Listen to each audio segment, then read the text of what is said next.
Saint Maximilien Kolbe, le grand apôtre de Marie, a dit un jour que si les anges pouvaient être jaloux des hommes, les anges le seraient pour une seule raison, la Sainte Communion.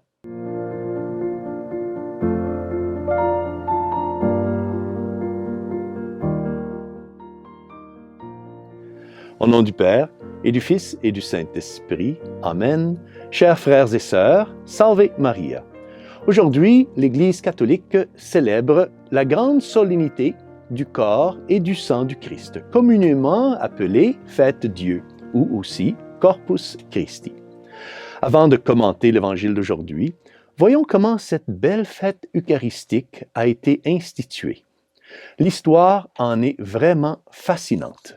Alors que l'Europe était dans la période du Haut Moyen Âge, qu'une jeune fille de 16 ans, appelée Julienne, était en prière au couvent des religieuses augustiniennes du mont Cornillon.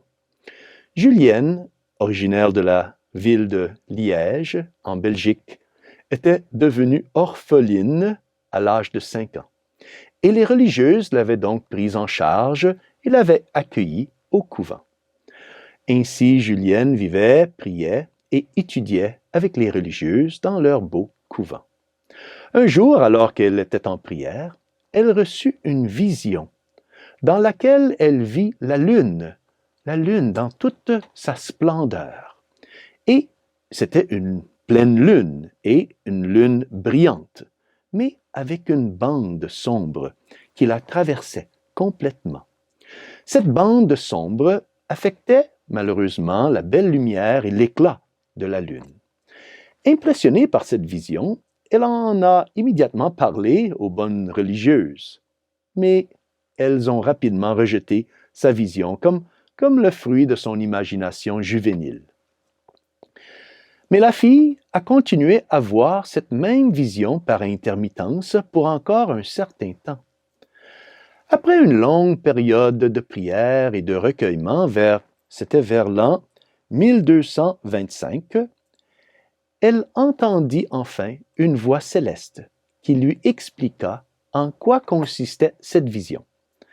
La voix lui disait que la lune symbolisait l'Église catholique sur la terre et la bande ou ligne sombre qui traversait la lune représentait l'absence d'une fête liturgique en l'honneur du corps et du sang du Christ.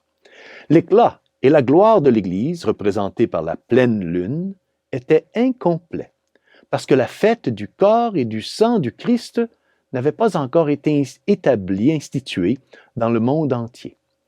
Au fil du temps, cette vision vint à la connaissance de l'archidiacre de la ville de Liège, Monseigneur Jacques Pantaleon, qui en fut très impressionné. Or, quelques années plus tard, c'était vers l'an 1261, ce même Monseigneur Jacques Pantaleon allait devenir pape. Mais oui, le pape de l'Église catholique. Et il prit le nom d'Urbain IV. Le nouveau pape était très enclin à suivre le message de Julienne et à établir la fête Dieu dans toute l'Église. Mais il hésite. Pouvait-il, en tant que pape, prendre sur lui une décision aussi grave, basée simplement sur une vision d'une jeune Belge?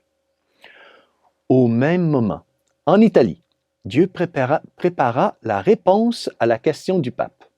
Un prêtre célébrait la messe dans une église de la petite ville de Bolsena, près de la ville d'Orvieto, en Italie. Le pauvre prêtre était assailli par de terribles tentations contre des doutes, contre la foi en la présence réelle de Jésus dans l'Eucharistie. Alors que ce prêtre célébrait la messe et prononçait les paroles de la Sainte Consécration, tout à coup, du sang s'est mis à couler de l'hostie consacrée qu'il tenait dans ses mains. Il a essayé de le cacher, mais le sang a alors coulé sur le plancher, au sol. Le prêtre fut tellement impressionné par ce miracle eucharistique que ses doutes furent immédiatement dissipés. Dieu, qui avait préparé ce moment, avait fait en sorte que le pape lui-même, Urbain IV, soit à proximité d'Orvieto. Le prêtre donc se précipita pour annoncer au pape ce miracle. Et c'était le signe que le pape attendait. Il a immédiatement décidé d'établir la fête Dieu pour l'Église universelle. Et jusqu'à aujourd'hui, cette fête est célébrée partout dans le monde entier en grande pompe et cérémonie. L'Évangile d'aujourd'hui est la belle et touchante scène de notre Seigneur parlant du grand don qu'il allait faire à l'humanité, le don de l'Eucharistie. Dans l'Eucharistie, notre Seigneur ne nous fait pas n'importe quel don. Il nous donne lui-même comme le don de Dieu, le don de nos vies. Tel était son ardent désir d'instituer l'Eucharistie, que Dieu l'avait déjà annoncé avec des siècles d'antécédence dans l'Ancien Testament, quand Dieu donna au peuple élu d'Israël la manne, que la Sainte Écriture appelle le pain du ciel. C'était sa façon de dire soyez prêts, la manne n'est qu'un signe, un symbole du grand cadeau eucharistique que je vous prépare. Marie, la mère de Jésus, qui savait très bien lire les signes de Dieu, brûlait d'une sainte attente de voir l'institution de l'Eucharistie. Selon Monseigneur Joncla, le fondateur des Héros de l'Évangile, dans son livre Maria Santissima, au Paraiso de Dieu, de Deus, qui se traduit comme Marie très sainte, le paradis de Dieu. Cette sainte attente de Marie de voir l'institution de l'Eucharistie est peut-être la raison pour laquelle Marie s'est approchée de Jésus et lui a demandé d'accomplir un miracle lors des noces de Cana. Elle s'attendait à ce qu'il institue le sacrement de son corps et de son sang, l'Eucharistie, aux noces de Cana. Mais le moment n'était pas encore arrivé, car les gens à l'époque n'étaient pas encore prêts pour un si grand miracle. Donc, dans l'Évangile d'aujourd'hui, que nous présente Saint Jean, chapitre 6, versets 51 à 58, nous voyons notre Seigneur essayer de préparer les Juifs à ce grand miracle, à ce grand sacrement, ce grand don qu'il préparait pour eux et pour nous. Lisons les paroles de notre Seigneur. « Moi, dit Jésus, je suis le pain vivant qui est descendu du ciel. Si quelqu'un mange de ce pain, il vivra éternellement. Le pain que je donnerai, c'est ma chair, donnée pour la vie du monde. » Ici, notre Seigneur dit aux foules juives qu'il est le pain vivant descendu du ciel, le pain des anges, le pain de la vie. Et celui qui mange ce pain vivra éternellement. Quelle a été maintenant la réaction de la foule? Eh bien, ils ont répondu. Comment celui-là peut-il nous donner sa chair à manger?